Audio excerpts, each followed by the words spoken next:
Good afternoon, everyone. Welcome to AFC's presentation on the early childhood education during COVID-19. Before we start, we'd like to know who's in the room. So we're going to do a couple of polls. Just give me a moment.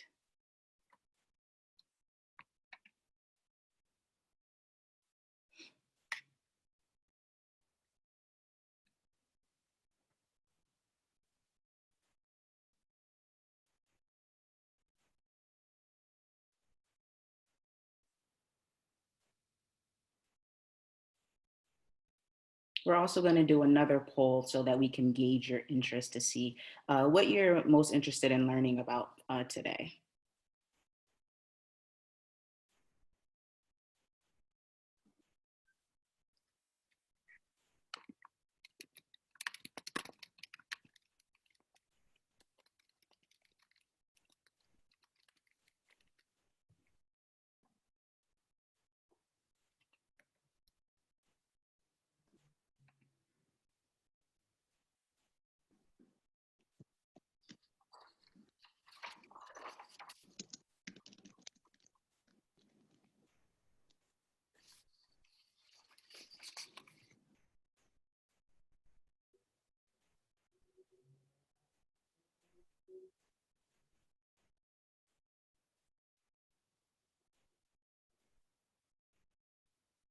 All right, I see we have a lot of educators, some parents, other professionals. All right, the next poll we're going to see what your, gauge your interest to see what you're most interested in learning from us today.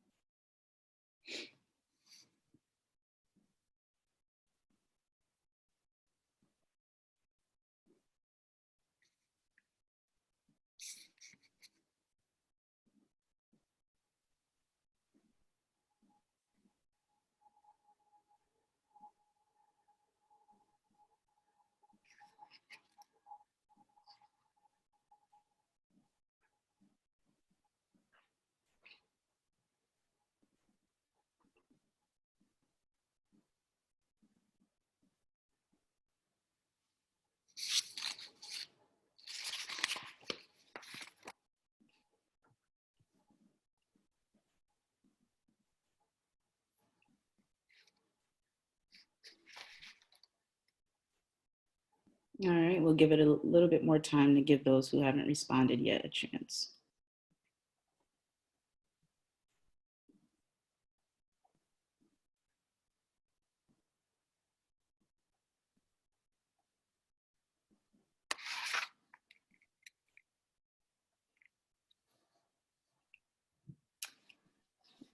Okay, remote learning, preschool, special education. All right, devices. Okay.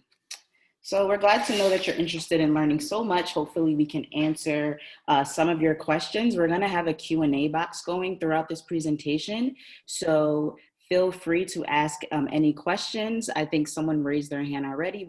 We will stop throughout portions of this presentation for questions, but we also have a moderator who's here with us to answer some of your questions, all right? I'm going to give you an overview of what we're going to be speaking about today. My name is Alana Miles, and I'm a staff attorney in the Early Childhood Education Project at Advocates for Children. Betty, do you want to introduce yourself, or would you like me to? Hi, everyone. Thank you for joining us. Like Alana said, we have a lot of information that we want to cover and share with you today. And now we know that we will be focusing a lot of that attention on preschool special education, for example. My name is Betty Mello. I'm the Early Childhood Education Project Director at Advocates for Children. I will be talking to you mostly near the end of the presentation when we get to special education services. Yes, yes. So During today's presentation, we're going to cover a range of topics. We're going to start with in-person childcare options. Then we're going to go to remote learning. We'll talk about DOE devices and tech support. And I know there's a lot of educators in the room, so we'll give you some resources for how you can support your students. Then we'll get into early intervention, preschool special education, kindergarten transition, and resources. Again, throughout this presentation, we'll stop so that we can answer questions, but there is a Q&A chat going on, and our moderator will flag questions or answer them throughout the presentation. Also, throughout this presentation, you'll see that I will refer to certain links. At the end of the presentation, we'll make this presentation live in PDF form so that you can go back to it later and click links that we're going to be referencing to. All right, let's get started. But before we go further, I'm going to tell you a bit about Advocates for Children. All right.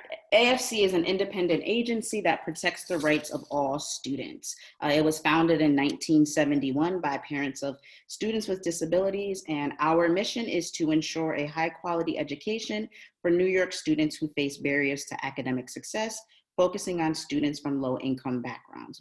We accomplish our mission through a variety of services and resources. One is our helpline. It's open Monday through Thursday from 10 a.m. to 4 p.m. It's currently, we're still working remotely, so feel free to call the helpline if you have any questions. We also provide free legal services to low-income families. If you visit our website, you can see a host of guides and resources pertaining to various topics, including some of the topics that we'll be talking about today. Then we present workshops and trainings and webinars like the one we're doing today. And we also conduct policy advocacy and impact litigation that shapes and reforms education. All right. All right, let's move on. All right, so schools are closed and you may still have to go to work. I know there's a lot of educators in the room, but for the parents that are in the room, and for information to provide to other families, there are options for in-person care and instruction. Sorry, let me move this out the way. For essential workers. So if you click this link, there's an exclusive list of what constitutes as essential workers. And these options include regional enrichment centers, emergency child care centers, and care scholarship. All of these services are free of cost and available to New York City residents. All right, let's move on.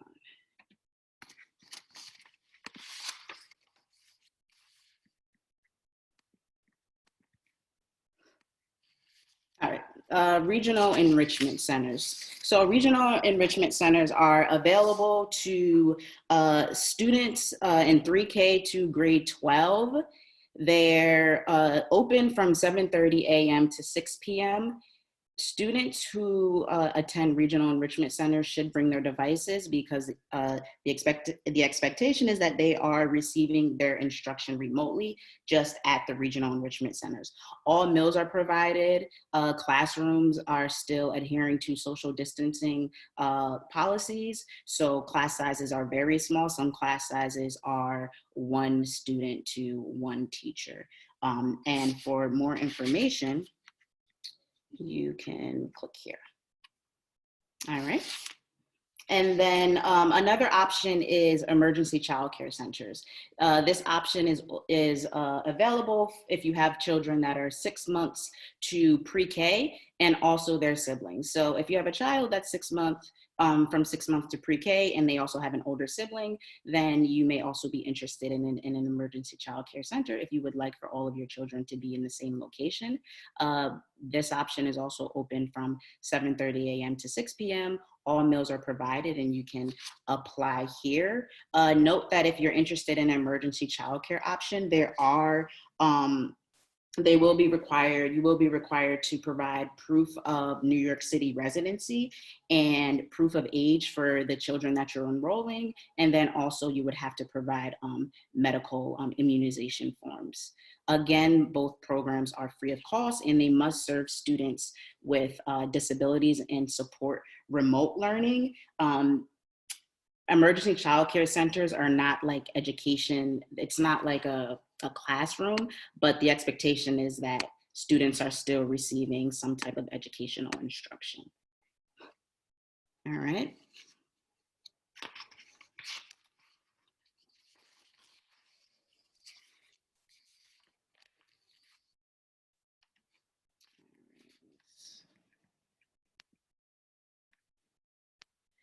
And you may be interested in further childcare, but perhaps your work schedule does not align with the hours for regional enrichment centers or ECC centers. For example, you may work overnights and weekends. The Coronavirus Aid, Relief, and Economic Security, also known as CARES Act scholarship, may be an option for you. All right, so this scholarship provides funding for private childcare. The hours are extended so that you can provide childcare. You can get childcare on like weekends or nights. And it's important that I note that the deadline to apply is tomorrow, May 15th. So if you're interested in this option, or if you have families who may be interested, please get the note out to them now. And note this for later. All right. And you can get more information by calling this number, or you can go online here. All right.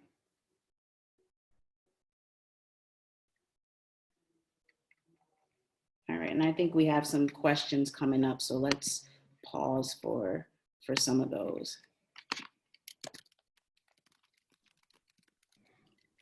Thanks again, everyone, for using the Q&A to get us your questions. Some of the ones that have been coming up frequently are, will the PowerPoint be available? The answer is yes. We will send you a copy of the PowerPoint slides as a PDF, I believe tomorrow. So you will receive a copy of that. We received some questions about proof of attendance. I don't know if this is related to maybe some of you as educators, if this would be credit for professional learning. We are not offering credit right now for this presentation. If you need proof of attendance, hopefully the Eventbrite registration and proof that we sent you the PowerPoint will count, but do not have, we're not tracking attendance right now, but we can definitely look into it based on the participant history. We also have questions about how you can support, how educators can support parents' social emotional needs while families are in quarantine, and resources for parent support. I think we're going to start really getting to most of those throughout the rest of the presentation, including kind of what remote learning looks like and what kind of resources the DOE, for example, has made available to families. And then at the end of the presentation, we also have a pretty extensive list. If you feel that we haven't given you the resources you were looking for, please ask the question again later on in the presentation, and hopefully we can be a little bit more specific. All right. All right, I think that's it. All right, let's jump back in to remote learning.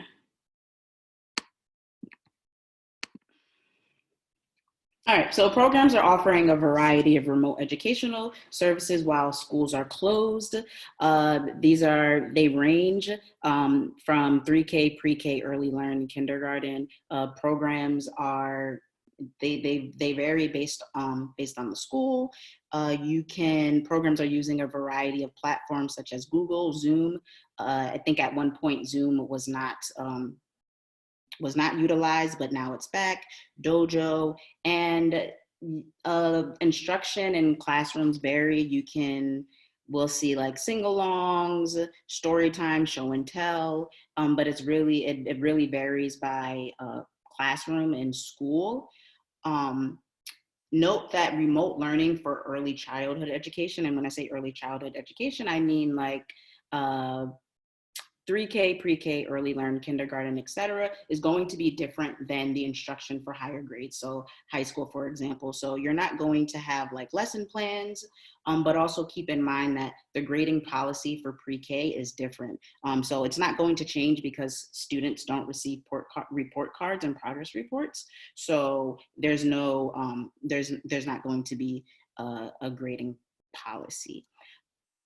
For the educators that are in the room and for the parents, you should know that your schools and your teachers should still be keeping with regular contact with families. The DOE is encouraging at least 2 communications a week per family. So that can be either via telephone or via Zoom or email. All right.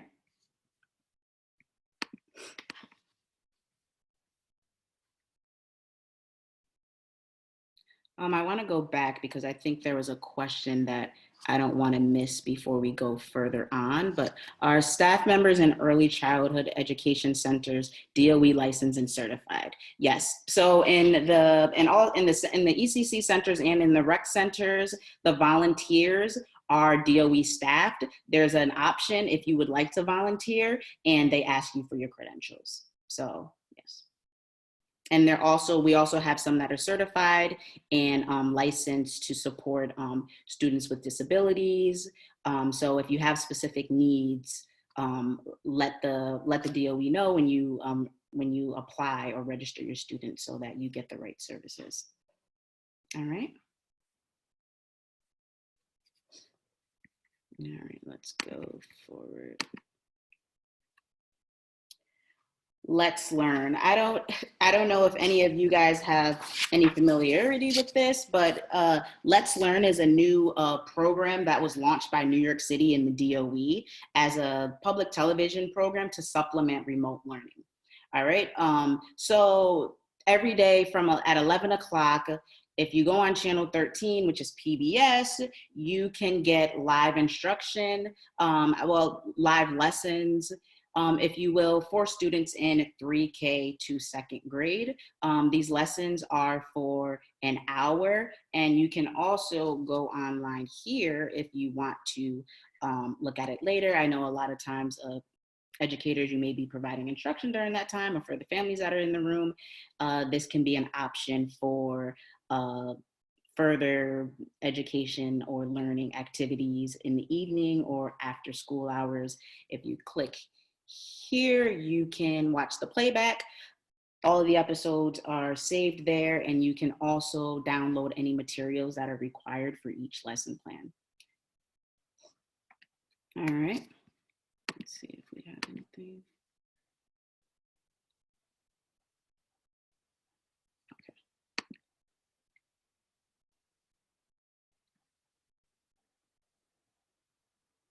And also, sorry, to go back to, there was a question about certifications for ECC centers. The certifications are either DOE certified or the NYC Department of Health certified, depending on where you're at. Okay. Now let's go to devices. I'm not going to spend too much time here because there didn't seem to be a lot of interest, but briefly we'll go over them. So devices are still available. If you need a device, or if you have a student who needs a device, make sure that they go online to apply. They can also pick up forms at the DOE's Grab and Go meal hubs. Although there are devices that are still available, it's very limited. So you should apply as soon as possible. If your family needs one, or if you have a student who needs one. Students that are eligible are DOE K through 12 students, 3K, pre-K, early learn students, and SKIS classes, special class in an integrated setting, special classes, and students receiving SEEIT. There's different options for you to choose. Yes, so let's move forward.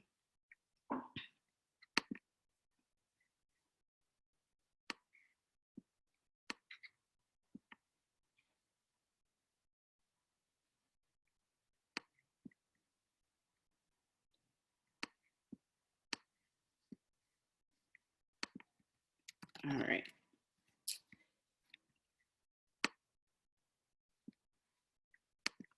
Okay. So this is what the application looks like.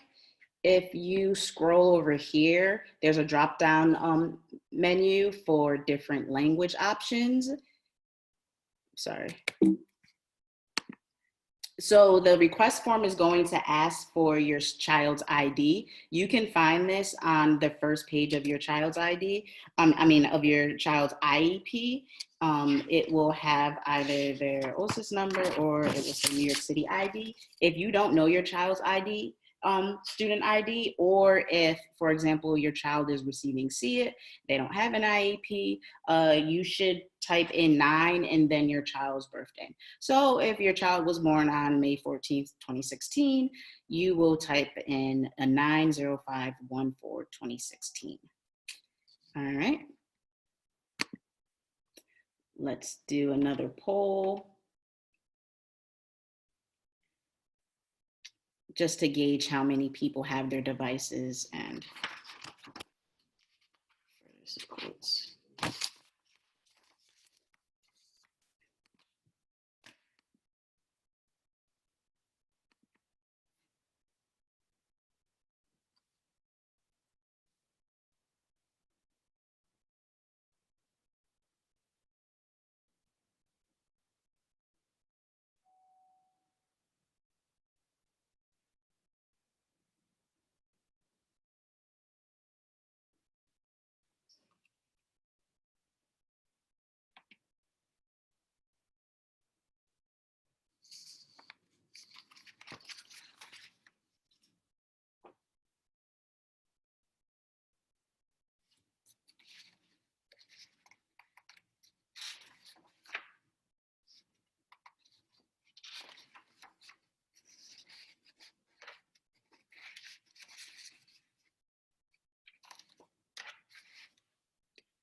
Not applicable. Okay. All right, well, next we're going to talk about we're going to go over some troubleshooting. So I know that there's a lot of educators in the room, but hopefully you can pass these resources along to students you may have if they're having problems. So the DOE has a technical support page where you can go to for more information. They've launched this form that families can go to if they have issues that range from checking the status or delivery of their iPad request, if they need to report a lost or stolen device, support for signing in and downloading applications. They can go to that form, type in your response, and you'll get an email back and their response. There's also a list of commonly asked questions that you can go to as well. If you click this link, getting started with your iPad, this will also give you more information for setting up your iPad. If the student has an iPad, but your classroom requires applications or requires them to download things that are not in it, there's a request that teachers should go to request the applications for the students, okay? And then Apple also has a phone number that you can go to. And like I said, families should feel welcome to contact their teacher or their program for more information. All right, let's see if we have some questions.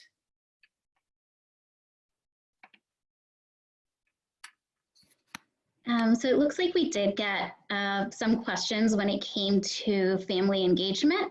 And I think that came up when Alana was talking about, remote learning. Part of it is really encouraging to continue communicating and engaging with parents and families for programs that are contracted by the DOE, or, if you're speaking mostly to a lot of the educators, I guess, on here. The Department of Education, for example, is encouraging at least 2 interactions with families that can take various forms. Hopefully, families are actively participating or logging into any recorded sessions that you have or live sessions, and obviously engaging with their related service providers if they receive related services or see it.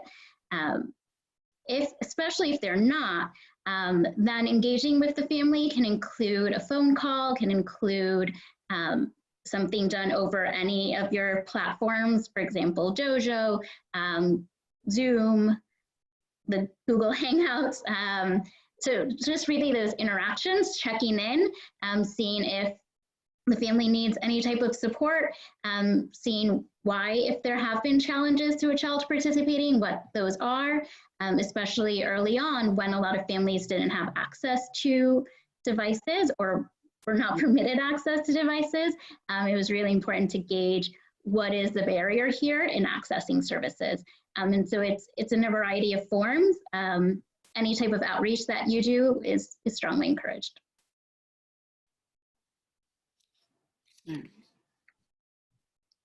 Any other questions? You want to move on? All right, Betty's going to take over. Yeah, so I'm going to talk a little bit now, or more than a little bit, on services available to young children with developmental delays and disabilities. And before I get started, I just want to kind of a quick disclaimer. We're not going to be able to go into detail about early intervention, preschool special education, or the Turning 5 process. For any of you familiar with any or all of those systems, you know that we can dedicate a 1-hour webinar to any individual topic. So if you are looking for more of that general resource and in-depth knowledge and understanding of how the process usually works or typically works, I will direct you to review our guides and materials that are on our website. The pink button there on the bottom of the slide will take you straight to our website where you can access all of these materials. But just as a very quick overview, we're going to kind of go in chronological order, but based on the services for the age of the child. So we'll talk a little bit about early intervention, which is for children from birth to age 3, preschool special education, 3 to 5-year-olds, and then briefly kind of changes to the Turning 5 process and kindergarten placement for this year. So with early intervention and actually with all these special education services, the good thing to know is that for the most part, the rights of children have not changed. So you do have rights to these services, just the nature that the services are happening and the communication between you, the parent, and providers will look different. But EI is still accepting referrals. To make a referral for early intervention, so if you have a child or know of a child, between birth and 2 years old, you can still make a referral if you suspect that that child has a developmental delay or disability by calling 311 or the regional office. Do not fax forms right now to the regional office. Do not mail documents. Really encourage contact by phone. After the referral is made, it's a similar process. You will be able to schedule evaluations. The evaluations will take place through teletherapy. Now, again, that will look a little bit different, right? The service coordinator will contact you by phone, discuss your rights, discuss the evaluation process, and help you set up this appointment. The evaluation will look different. It is a remote evaluation. This process should be explained to you, to the parent, before the evaluation starts, including explaining that the evaluation could take multiple sessions. It should still be a multidisciplinary evaluation, meaning across different areas of development for your child. And because of that, could involve multiple calls, multiple video conferences with different providers, with different evaluators. Some of the things that you may be asked to do either during that initial call or during the evaluations themselves, again, this you parent, is to do a quick tour of your home. So showing the evaluator, where your child, where their toys are, right? What type of activities they usually engage in. During the evaluation itself, it's going to require a lot of the parents. You're going to be a very involved participant. It's going to involve the evaluator asking you to help the child or ask the child to do different activities. Obviously, a lot of questions about social history and the development of the child. So it is going to be a different type of evaluation, but hopefully you have the time, the patience, the wherewithal to be able to do it, and hopefully evaluations can be completed so that your child may be able to benefit from services. So after the remote screening and evaluations, the IFSP meeting should happen. They are still taking place, but they are taking place by phone. It should still take place within 45 days of your referral. And if your child is found eligible, then your child can begin receiving services. These services will be done through teletherapy. What that means is, just like as for the evaluations, we really encourage you to have access to a device that has both audio and video. That could be a smartphone, a laptop, a tablet. There's no requirement that it be any particular device for the evaluations, and also for the remote services, a smartphone should be sufficient as long as it has video that you can, as long as it streams a video.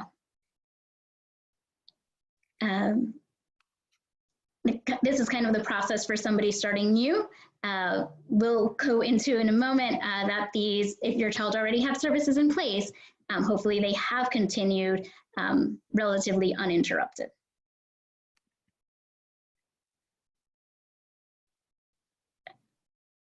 Okay, I think we may have skipped a slide. Sorry, Alana, can you go back? Thank you.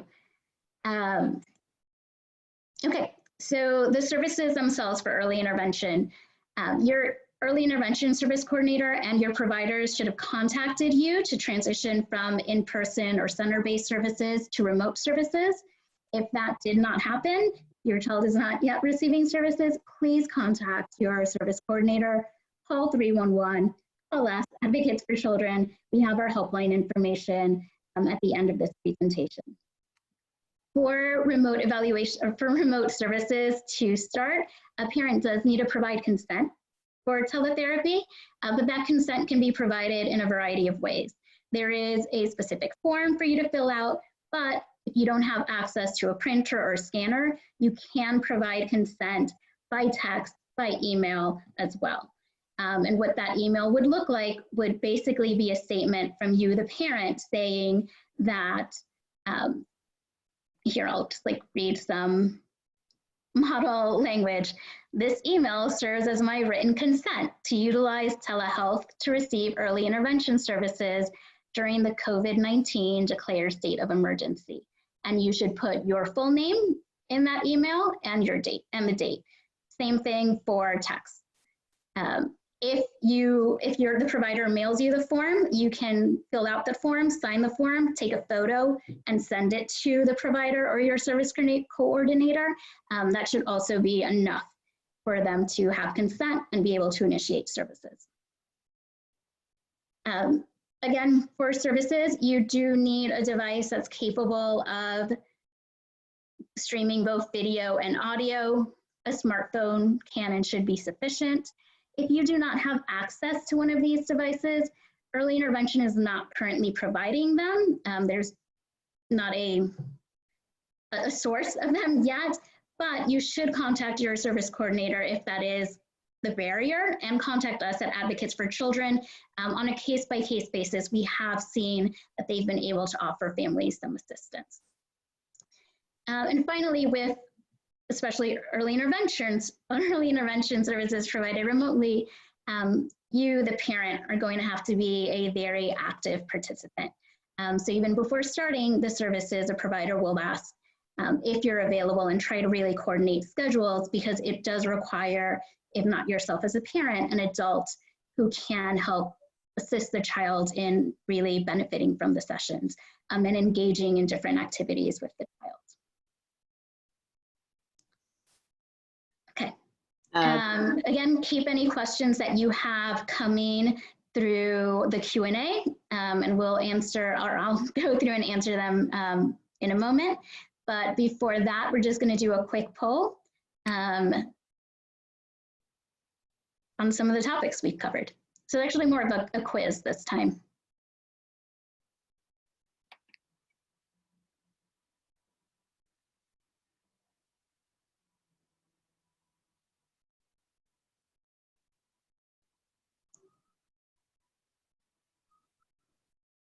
Okay, there it is.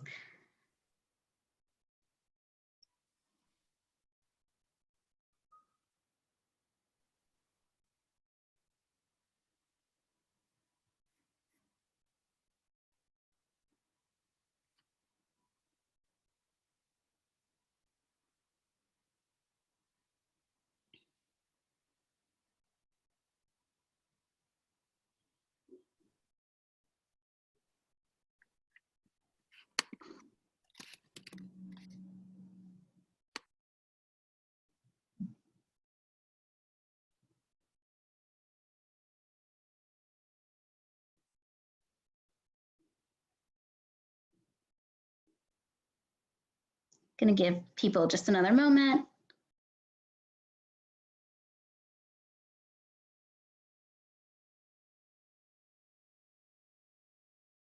Okay, so the poll asks if parents can request an iPad from the DOE for a child to receive EI services. 52% of people responded by saying yes. 33 no, 15% I don't know. So I just want to remind you, and again, this is maybe unfair because we didn't do a complete overview. Early intervention services are managed and run by the Department of Health and Mental Hygiene in New York City, not by the Department of Education. So those services those are two different systems, two different agencies.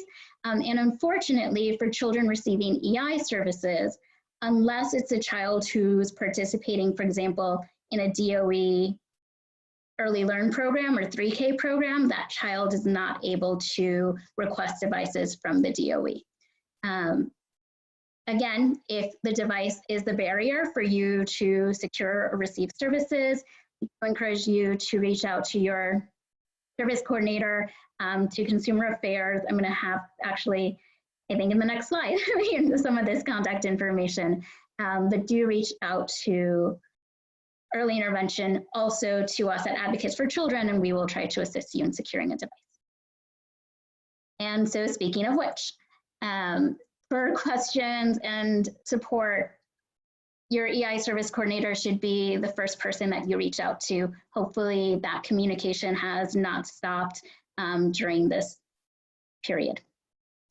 New York City regional EI offices as well, and EI Consumer Affairs, they have an email inbox that is pretty responsive to requests. The contact information for those three are included in our early intervention guide. If you click on that box with the question mark, it'll direct you to our guide, or you can find the telephone numbers and emails. Finally, we recommend that you regularly check in with the New York City EI website. They do update information there. The cover page has COVID-specific information. I think if many of you have questions about the EI to CPSE transition, which we're about to cover, I expect that they will make sure to put updates there as soon as they develop. Although devices are not being provided across the board for families, EI is sharing information with families to help them access internet minutes, so data and minutes, particularly for their smartphones. So I've just linked a few of the services that they're recommending. Click on any of those to get more information about who's eligible and how to apply.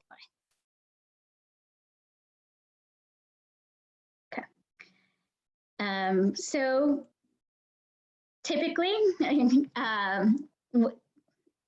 services for early intervention and when a child turns 3. So potentially the day before their 3rd birthday. That said, families may have the opportunity to extend early intervention services if they take the following steps. The first being to refer the child for preschool special education services, to have the child evaluated, have an IEP meeting to determine eligibility, and be found eligible. That is a lot to do before a child's birthday, but if it all happens, if a child is eligible for preschool special education services, then the family has the opportunity to extend services.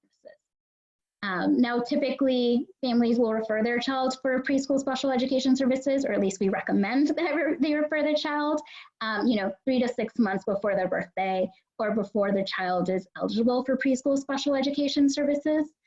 Unfortunately, because of the pandemic, for several weeks, or actually a couple of months, this second key step, the evaluations, were not taking place. Children were not being evaluated for preschool special education services in person or remotely. And so that obviously created a huge concern about how or if families would be able to extend EI services in order to make sure that their child does not experience a gap. Ooh, okay. Sorry, I just changed something on my screen. Luckily, there was quickly some guidance issued so that the referral, evaluation, IEP meeting, and eligibility determination does not need to take place by the child's 3rd birthday under COVID. So if we could go to the next slide. Okay. Because of the delays with evaluations, currently, as long as a parent made a referral for preschool special education, a child is eligible to extend early intervention services either until June 30th or until evaluations take place and an IEP meeting is held for that child, whichever comes first, right? So what that means is if the parent made the referral and had evaluation scheduled and that evaluation was canceled because evaluations weren't taking place, potentially that child can extend right now through June 30th, and hopefully that gives the family time to secure those evaluations. If they do, great, let's have the IEP meeting. If at the IEP meeting the child is found eligible for services, then that child can extend either through August or the end of December based on their birthday. If the child is not found eligible, the child cannot extend early intervention services beyond their 3rd birthday. June 30th is right around the corner, so I can definitely understand the concern that may not give families much time. So we are encouraging families to, especially if they had already made a referral and already scheduled evaluations, to really follow up and not just rely on this temporary extension. Okay. Which gets us to preschool special education. And again, if you have any questions about that transition or those dates, please put the questions in the Q&A, and I will be sure to answer them in just a few moments. So for preschool special education, again, just like early intervention, your child's rights have not changed. It's just the nature of how services are being provided that has.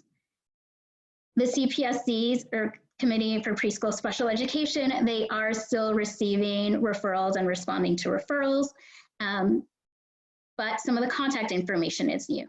So in order to get preschool special education services, the first step is for the parent to refer the child to CPSC. We recommend at this time that the referral be by fax or by email and not by mail. There is no one staffing the CPSC offices. There is new contact information now on the DOE website. Before, for example, the CSE chairperson wasn't listed. The community coordinator contacts weren't listed, but now all that information is online. You can access it by clicking that question mark on the slide. After the referral is made, the DOE should send the parent a referral packet, which includes a list of evaluation agencies. It's still the parent's responsibility to schedule evaluations. These evaluations will be remote evaluations, so will require additional consent. There's always been a requirement to, or parents have always had to sign consent before beginning evaluations. Now there's also a consent for remote evaluations. Another, what's a little bit new, because it's remote evaluations, parents are more encouraged, I think, than they were before to share EI records with the CPSC. So particularly for children who are transitioning, we recommend that you give consent to your EI service coordinator, give consent to early intervention to share EI evaluations and progress reports with the DOE so that they can rely on those evaluations or supplement those evaluations with the newer remote evaluations. Once evaluations are done, the DOE is still required to hold an IEP meeting. It should still be held within 60 calendar days of when the parent signed the consent form. Meetings are taking place by phone, or many are also taking place on Microsoft Teams, which allows you to both call in or appear by video. After the IEP meeting, although schools are closed, students can begin to receive services remotely. And I'll talk a little bit more in depth about what the services look like, particularly for children who already had an existing IEP. Also, once your child has a preschool IEP, again, preschool special education services, this is all run by the Department of Education. So now you do have access to request a DOE device, even if your child is not enrolled in a 3K pre-K program or in a preschool special class or SCID setting. Now, speaking of, if your child's IEP does recommend a special class in an integrated setting or a special class, although schools are closed now, the DOE should still work on identifying that class for you for when schools open, but should also be providing you with a partial service plan or other services while you wait for your child to begin school. So you should not be required to go several months without any services simply because schools are closed and your child can't be immediately placed. Okay. So just a little bit more of a recap on the evaluations that we discussed. Again, no in-person evaluations are taking place right now, but remote evaluations have started. So although they didn't happen for a few weeks, they have started, I believe they started at the end of April. The evaluations are through audio and video. Again, if you do not have a device that's capable of connecting that way, do reach out to AFC, do reach out to the CPSC administrator, the CPSC community coordinator. Those contacts are listed on the DOE website that I linked to previously. Remote evaluations includes bilingual evaluations. And in fact, we learned today that the DOE has given access to its phone interpretation service to evaluation agencies to at least facilitate that communication with families. Again, though, for bilingual evaluations, the best practice would be for them to be done by a bilingual evaluator and not relying on this phone interpretation service. In addition to consenting to the remote evaluations, again, for families who have children in EI, we recommend that you also consent to sharing EI records if you're comfortable with that so that it can supplement the remote evaluations that will be done by the DOE or the evaluation agency that you choose. And if you have any questions about that, the referral process, contact the CPSC. Okay. So once services are recommended, this is actually particularly for children who already had services in place. Related services are still being delivered. They're being delivered remotely. This includes OT, occupational therapy, physical therapy, speech therapy, and counseling, yes. To the extent that it's feasible, providers should be, it should be the same provider your child had who is working with your child now remotely. And to get these services set up, it was really the responsibility of the provider to contact the family to work out a schedule with the family for services, but also to determine if the family had a device, so an iPad, smartphone, tablet that the family can use. For these group of kids, families can request an iPad from the DOE. If, however, the family, if you're still waiting for an iPad, I think in the poll it said a few of you still were, or waiting for any type of other device, some of these sessions can be provided by phone, particularly counseling, or if your provider agrees that that the child could benefit from services and make progress on the IEP goals, even if through phone only, could initiate services by phone, particularly if you're still waiting, if you're just waiting for a device.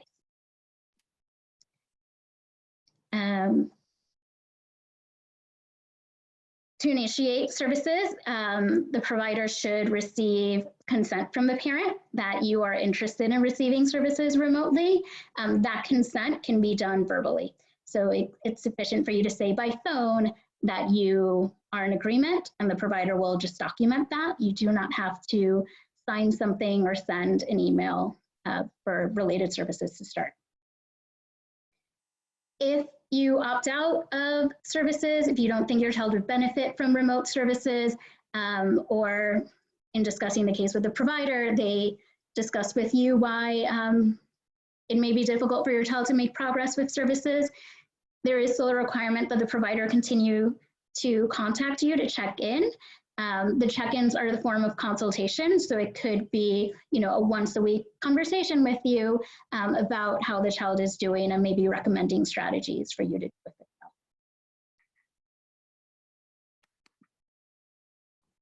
it. If your child's related services were being provided, we can go back. If your child's services were being provided, related services were being provided by someone at your child's district school, special education center, or preschool special class program, or pre-K center, related services should still be provided during school hours. If you are working with an independent provider, it doesn't have to be specifically during school hours, but it should still be some time between 6 a.m. and 8 p.m. Okay, now we can go on. So another very common recommendation for children or preschool students are SEIT services. SEIT is Special Education Itinerant Teacher. SEIT services are also being provided remotely. Again, to set this up, the SEIT provider should contact the family. To the extent possible, it should be the same SEIT provider that was already working with the child. For SEIT services, it really does have to be a device with audio and visual component. But again, if you don't have one now, you can request one from the DOE, or you can request an iPad from the DOE. There are still some available, so make that request as soon as possible. The services should be based on the IEP recommendation. So they really should be aligned with your child's existing recommendation.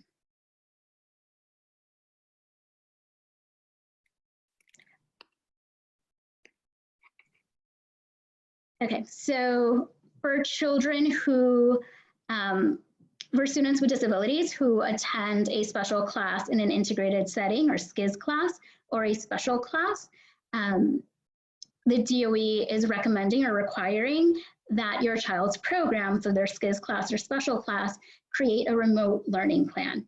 And you can see kind of the template of that plan here on the PowerPoint. It should be created by your child's program, so their SCIS class or special class, with your involvement. And basically what the plan does is it lays out what services will be provided for your child remotely. Again, to the extent possible, all the providers who are working with your child should continue to be the ones providing services, including the related service providers, but also the classroom teacher, the classroom paraprofessionals. They should all be the same people who are engaging with you and your family. This plan should have been developed by April 15th, and you should have received a copy of it, definitely an electronic copy, and copies should also be sent by mail. in developing the plan, programs should, again, contact you, the parent, see if you have access to a device. If not, again, please request a device from the DOE. Students in SKIS classes and special classes in any setting, including community-based organizations, are eligible to request an iPad from the DOE. Something else that the device points out is it asks if the child needs assistive technology and if they have access to assistive technology in the home. Particularly if your child is only receiving AT or had access to the device in preschool at the actual program, you can request that a device be made available for you in the home. There is kind of contact information for the provider filling this out with you in order to request the device. And programs, especially for families who speak a language other than English, and I know now I'm talking mostly to providers, programs have been given access to the DOE's phone interpretation services in order to contact families and assist with communications, particularly filling out forms like this and discussing services and what those services will look like. Okay. So we'll stop briefly now to see if there are questions that have come through the Q&A. Yes, we have a couple. Okay, so. We have a question regarding the timeline for evaluation. So are evaluations still happening within 60 calendar days for both EI and preschool? So for EI, there's a different timeline. For EI, from the date of the referral, the child should be evaluated and an IFSP meeting should be held within 45 days. For the DOE, within the 60 calendar days, that has not changed. The regulations have not been amended.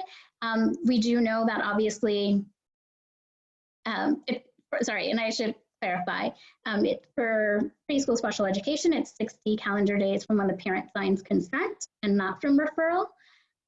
Unfortunately, parents were not able to sign consent because they were not able to initiate evaluations for several weeks. But once evaluations have begun, it does start the clock for those 60 calendar days. Or if evaluations had actually started before the pandemic and not ended, really good position to try to get those evaluations expedited and contact AFC if you're running into challenges.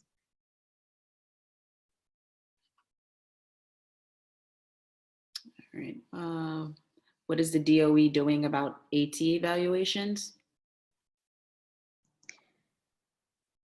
Yeah, so, the guidance that we have for evaluations is that remote evaluations should be taking place. Unfortunately, it is a case-by-case determination for some students. I do believe that to some extent, some AT evaluations, portions of that can take place remotely. Obviously, part of the AT evaluation is also having the child being able to experiment with different devices. So do not have clear understanding of how that's taking place right now, but we'll try to get answers and share them with the group after.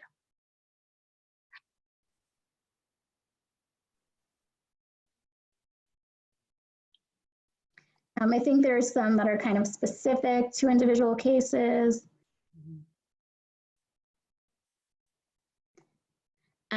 As far as the June 30th extension for children who are in early intervention and made a referral for preschool special education, that June 30th extension should be automatic, should be happening across the board. So if a child's services were terminated since the pandemic started because evaluations had not been completed, please contact that child's EI service coordinator, contact regional office, consumer affairs, contact advocates for children.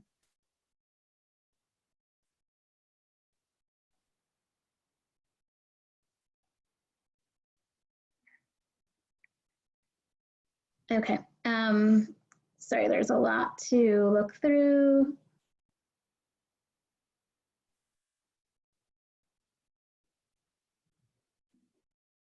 Okay, I think we can move on.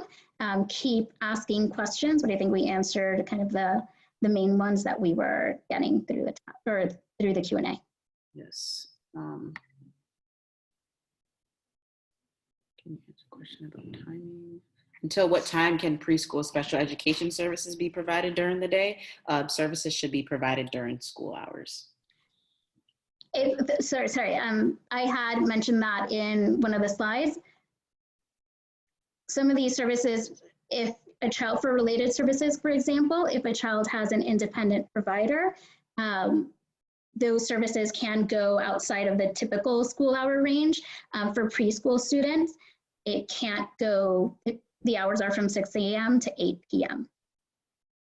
Again, that's for private providers, not for providers who are providing services through a program. Okay, so transition to kindergarten. This is usually a big topic. I think there was a little bit less interest when we polled, but just as a recap, all children born in 2015 have a right to a public school kindergarten seat in September of 2020. For children with disabilities, finding that school, that program, and the services that that child will receive means that the child has two processes before they start kindergarten. One is the kindergarten admissions process, and one is the creation of the kindergarten IEP. That's also called the Turning 5 process.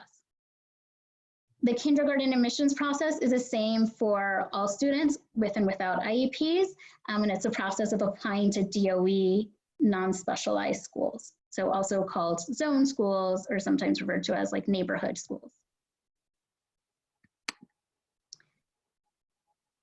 Just a quick review of where we are with the kindergarten application process. The deadline to apply to schools was on January 21st.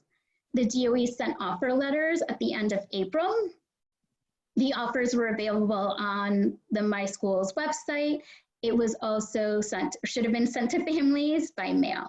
What the offer letter includes is the school that made your child a kindergarten offer. There should only be one school, but also includes the list of schools your child was placed on a wait list. So if you did not get into the school that you ranked first, then your child is automatically waitlisted to any school that you ranked higher than the school that made you a kindergarten offer. So those are the schools that should be listed. They're on the wait list. If you are logged on through My Schools, you can see where your child is on all of those wait lists. The offer letter also explains how to accept the offer. And that's key because you should accept the offer by June. And again, this is just to reserve your spot to attend that school come September. I'll talk a little bit more about this in a minute, but it does not remove your child from the wait list. Your child will remain on the wait list for any school that you ranked higher than the school that made you an offer. But do encourage that you save that seat. You will hear back from wait lists potentially throughout the summer and sometimes even at the beginning of the next school year. So to accept the kindergarten offer, there are a few different ways of doing this. One is online by logging onto myschools.nyc. Again, there not only can you accept the offer, but you can see where your child is on any schools that you have that you've been waitlisted to. You can also add your child to the waitlist for different schools if you're not satisfied with the school that made you an offer. If you did not create a My Schools account, you can also get your child's offer and learn about waitlists by emailing the enrollment inbox, esenrollment@schools.nyc.gov. If you do not have access or just rather not send an email or go online, there's also a telephone number for enrollment. You should call 718-935-2009. Again, do all of these things, accept your offer by June to secure a seat for your child for September. It does not mean you should accept the offer even if you're still waiting to have your child's IEP meeting, even if you're waiting to hear back from Gifted and Talented, even if you're waiting to hear back from a specialized program. Those processes, those applications will continue. This just gives you the reserved seat like as your backup. Now, So what we discussed, the kindergarten admissions process or the application, that's for all students, including students with disabilities. The Turning 5 process is specific to students with disabilities. Not going to go in detail into, again, what this process is, because that would take us several hours, but particularly for preschool students, particularly for students who were identified as preschool students with a disability at the start of the school year, this process was well underway when schools closed in March. For those families, they were automatically assigned to an IEP team, a DOE IEP team, to conduct evaluations and to hold the IEP meeting and be in contact with the family. That should have been taken place in December and early January. Once assigned to an IEP team, that team was responsible for conducting evaluations and classroom observations. And your child's preschool providers were also responsible for providing progress reports and updates. And many of them did that by the deadline, which was in February. Unfortunately, this is kind of where that process was interrupted, right? Not all evaluations and classroom observations were done before schools closed. And certainly many IEP meetings had not taken place. So what that means is, like, in this process, we have seen the DOE start, again, providing these services remotely. So completing some evaluations remotely, not classroom observations, but social histories with parents remotely. Any particular evaluation that was needed for a related service can be done remotely. And also just really encouraging review of preschool special education records, particularly any more recent evaluations, in order to help make a determination at the IEP meeting. Those IEP meetings are still taking place. They're just taking place by phone or video now, again, either through a conference call or many are through Microsoft Teams. The fact that they're happening remotely does not change your right to notice before the IEP meeting. You should not receive a call from the DOE the day of saying we'd like to have an IEP meeting right now. The fact that you should still have 5 days notice, you may not receive that notice by mail. The fact that the meetings are happening remotely does not mean that you should, that your child's preschool should not participate. Your child's special education teacher or SEEIT teacher should still be a part of the IEP meeting. And the the IEP team should still be reviewing your child's preschool progress reports. Should be reviewing those even more thoroughly now, progress reports and other updates that were submitted. And once the IEP meetings are held, you will continue to get a school location letter, and the DOE should still provide those, especially for children who were identified by the start of the school year. You should receive that school location letter by June 15th. And I will just talk, the next slide, about what that letter will look like. So what the school location letter is, it's a summary, first printed on green paper to help you identify it. It summarizes your child's IEP recommendation. So in some ways it's the same as a prior written notice, which is a formal term that's given to the letter. It says what program was recommended for your child at the IEP meeting, what related services. Nothing that's on the school location letter in terms of the IEP recommendation should be a surprise to you. It should all be as was discussed at the IEP meeting. What the green school location letter does add is it says which school will be providing your child those services in September. Now, for families who their child's IEP recommends a non-specialized class, or excuse me, a non-specialized school. So for example, that could be a general education class with related services, or a special education teacher called a SETS provider for part of the day. It can be an integrated co-teaching class, or it can even be a 12 to 1-to-1 special class in a non-specialized school. If your child's IEP recommends any of those, the school listed on the green school location letter should be the school that made you an offer through the kindergarten application process, right? So those schools that we just discussed that made offers at the end of April. If, however, your child's IEP recommends, for example, a specialized school like a District 75 specialized program, this green letter will be the first time that you're notified what that program is or what that school is. This green school location letter also includes the address of that school and contact information for that program. Unfortunately, this information is not, a lot of the information included is not currently accurate in terms of contact information. That contact information is for someone in the building, and schools are currently closed.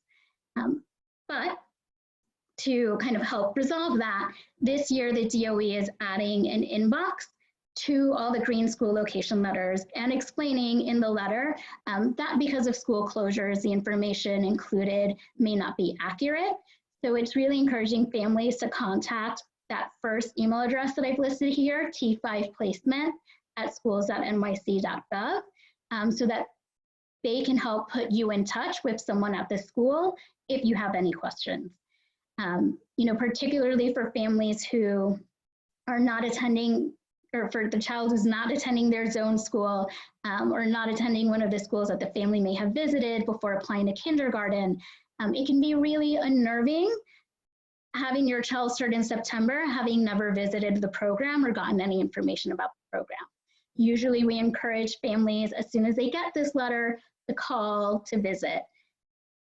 Because that may not be a possibility before September, at least you can call 311, you can email this inbox to request to speak to someone at the school and really ask any questions that you have about whether the program, the school will be able to appropriately serve your child.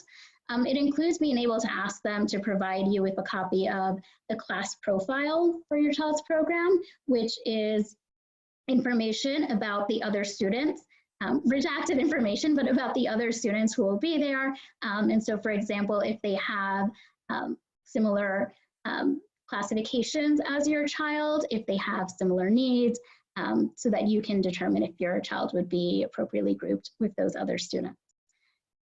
Just some other quickly contact information that you should have. This is not included in the green school location letter, but if your questions were really about the IEP itself or the program that was recommended, or if you haven't had an IEP meeting scheduled or there have been any kind of issues in completing evaluations, please email turning5@schools.nyc.gov, or you can call 718-935-2007. That's the DOE's special education hotline.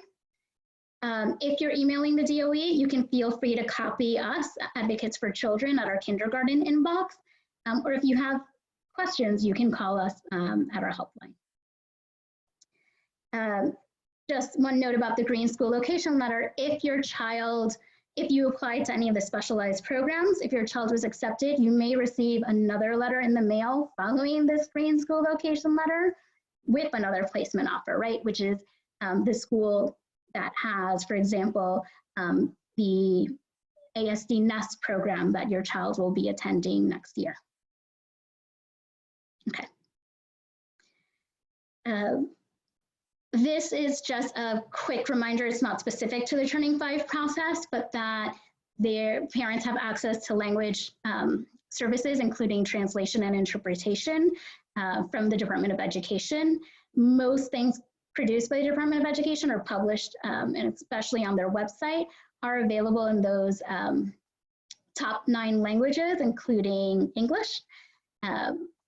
Translation and interpretation means access not just to written documents, but also for meetings or anything spoken, right? So excuse me, so at your child's IEP meeting, if you need an interpreter, please remember to request an interpreter before the meeting.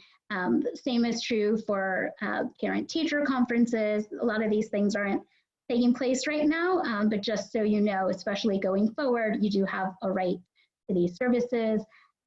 With respect to Turning 5 specifically, a lot of the mailings are also, or should be sent in your preferred language, including the welcome packet, the specialized program acceptance letter, the school location letter that we just discussed. Other documents are sent with a template, but should all be in your preferred language. Although we only listed these few languages up top, you have access, or parents have language access rights regardless of the language that they speak. So you should request an interpreter or translation, particularly if it's not one of these covered languages. All right. So we'll stop now for another brief Q&A.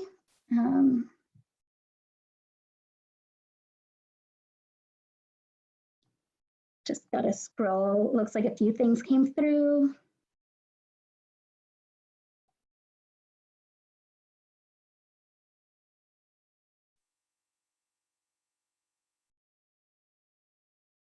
So we have a few questions about state-approved non-public schools. Those, we're not going to cover much about those programs in this presentation because we're stopping at kindergarten.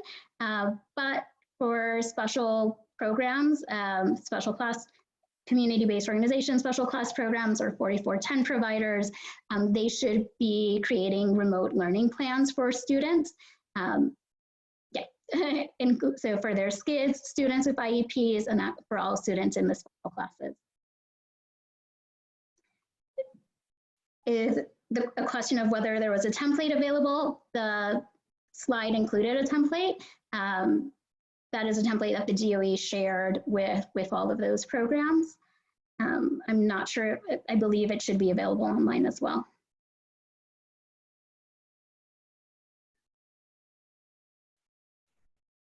If a family has not heard from a T5 team yet, particularly, especially if that child was identified as a preschool student with a disability before March, I would strongly encourage that family to immediately contact the Turning 5 inbox that was listed just a couple of slides ago. They really should be well underway with the Turning 5 process. The first contact that the T5 team would have had with a family was sending, the family should have received a blue notice of referral sometime in January. That blue notice includes the contact information or title of the person who is leading the T5 process or holding the, leading the IEP meeting for that family. The contact on that letter is probably not accurate right now in terms of any phone or fax, for example, that was provided. So please email the Turning 5 inbox.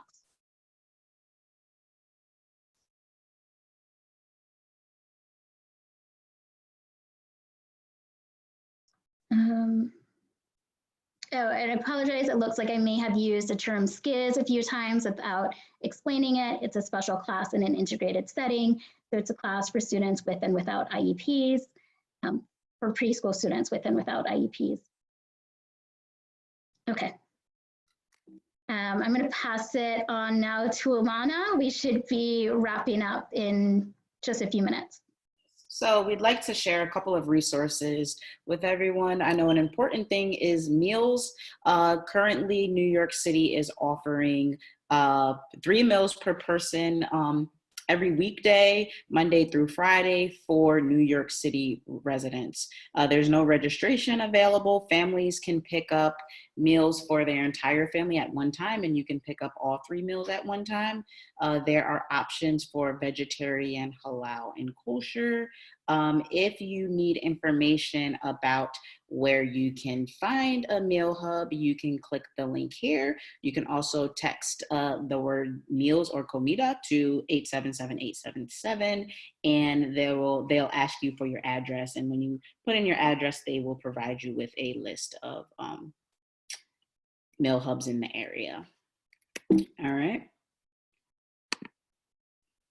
All right, check the AFC's website for COVID updates. We're going to be updating our website as we get information regarding updates relating to education in New York City.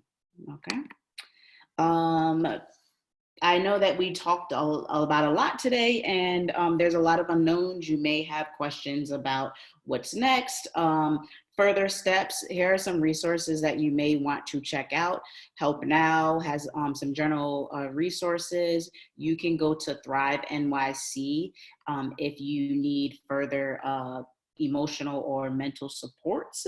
And you can also visit the comptroller's website for general resources by topic. There's a list of topics and you can click for more information. All right. Please visit our website. I know that Betty talked a lot, but there's a lot about different topics, sorry. But there's even more to it. So please go on our website if you would like more information about anything that she spoke about today. You can find AFC's Early Childhood Trilogy. This includes our guide to early intervention, our guide to preschool special education services, and also our Turning 5 guide. We also have some outlined, we have some pamphlets on early childhood education programs, and we have our kindergarten admissions guide. All right. And I'll just say many of those guides, translations of those guides are available on our website as well. The DOE also has resources. They have an early intervention to preschool guide, a preschool special education guide, this kindergarten orientation guide. I know there's a lot of educators in the room. Your program, they may have mailed this guide out to your programs, and families may also have received those. And here are the links to these.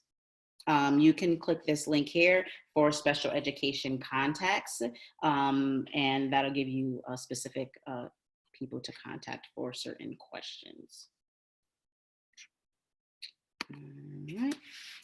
And, oh, sorry, I didn't mean to interrupt. Just on the slide before, just because there were some questions about resources for families, the link to early childhood remote learning and activities has, the DOE compiled a series of different resources and activities, parent-friendly, that they can do in order to engage with their child.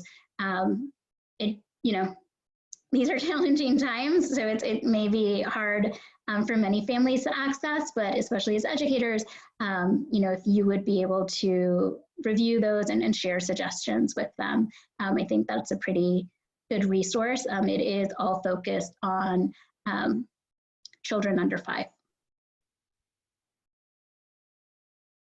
Okay. So we're going to be opening our chat, and we'd like for you to tell us something that you learned today. In addition, we're asking that you please complete our evaluation before you log off. Thank you so much for attending today. Our helpline is open, obviously remotely, and from Monday through Thursday, 10 a.m. to 4 p.m. So please give us a call or send us an email if you have any questions. We provided a lot of information, but we also have contact information if you have further questions. All right. Also, this guide is this outline is going to be available once we go offline, so you can get links to anything that was discussed today. Let's go in our chat to see if we have any questions. Yep, just to echo what Alana said, thank you so much for participating. Please, the survey should be popping up for you to give us feedback. There it is. We really appreciate your participation. Time is valuable, but also any kind of guidance that you can give us. Was there something that we didn't answer? Things that you would like to be addressed in future trainings, but also like something that you learned today would be helpful for us to know. The chat is open. We can try to respond as some things come up.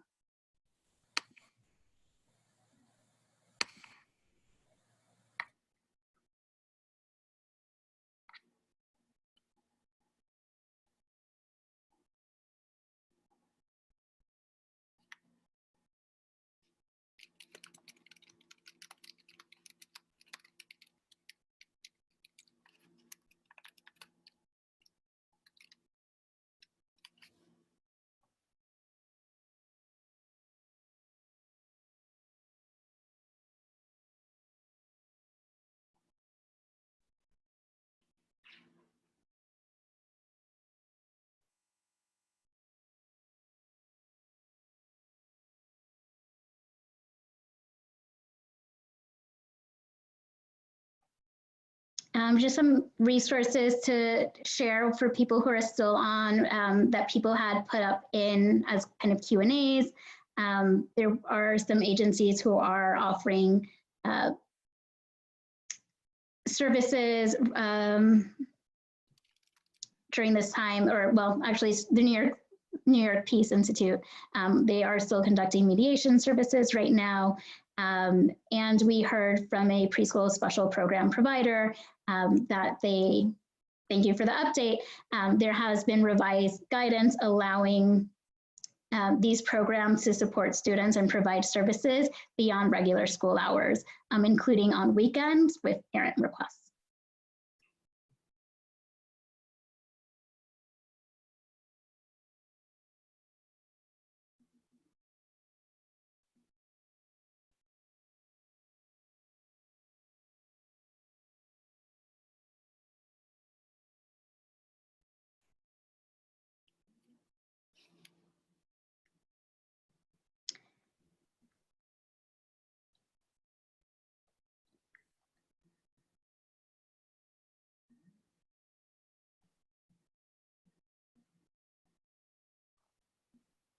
We have a question about the wait time for the device on average.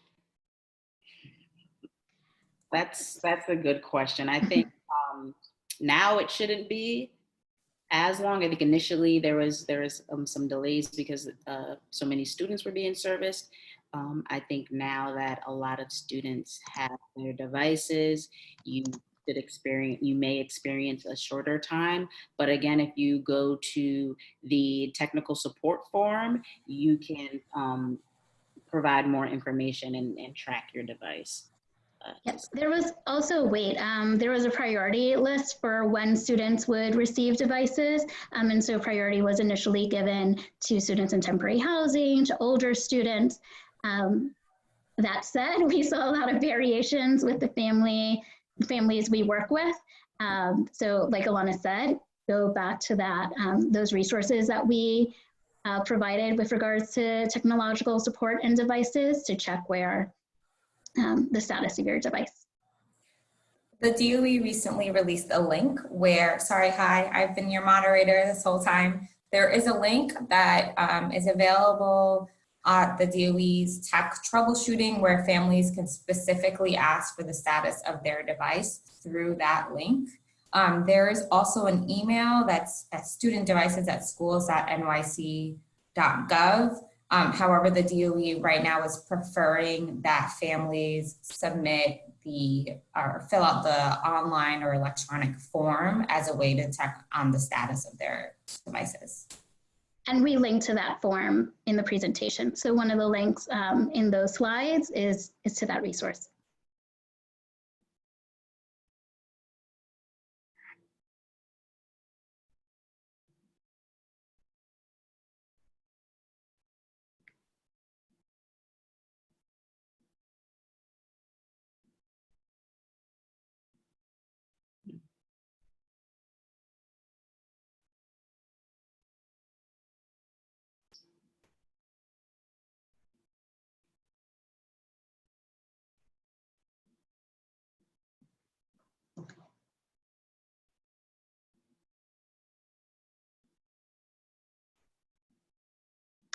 So Dorothy asked a question. I just asked Dorothy to clarify what type of school program you're referring to.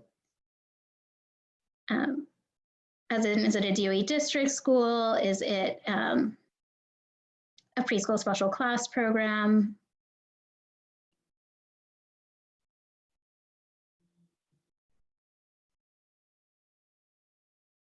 Yep.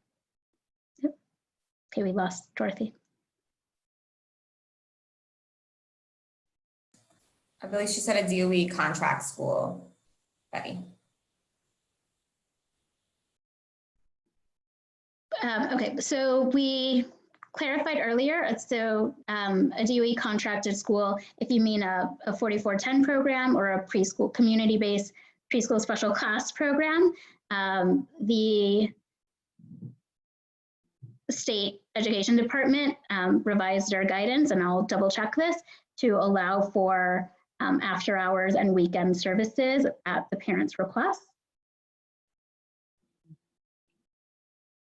If the program is saying otherwise, either please refer the family to contact our helpline, or you can also contact the DOE Special Education Hotline. And that telephone number was included earlier in the presentation. Oh, thanks, Dorothy. Yes. And again, this guidance is changing. So I just learned about the change, and that's why I said I'll have to double check. So it could be that they're not on top of it yet.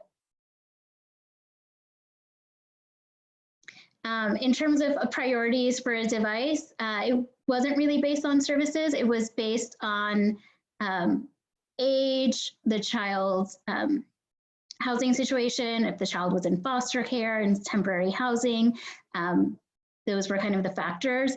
If you requested these services, or if you requested the device and you haven't received it, as we said, really go back, click that link to the DOE form so that you can check the status.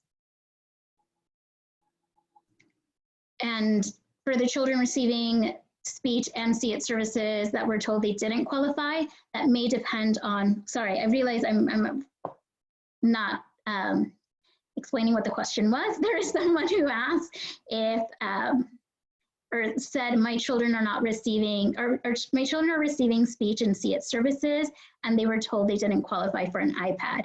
Up until a few weeks ago, that was true if the child was not otherwise enrolled in a DOE program, right? So if the child was receiving see-it and related services at a pre-K center,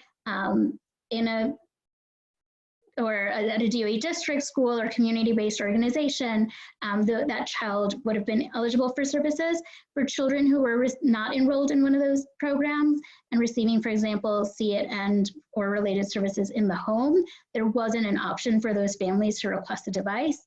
That has changed. That changed in the last couple of weeks. So you can now go back and fill out that service or that request form. Okay, I think we're gonna close up the chat. And again, thank you for coming. Hopefully you've completed the survey.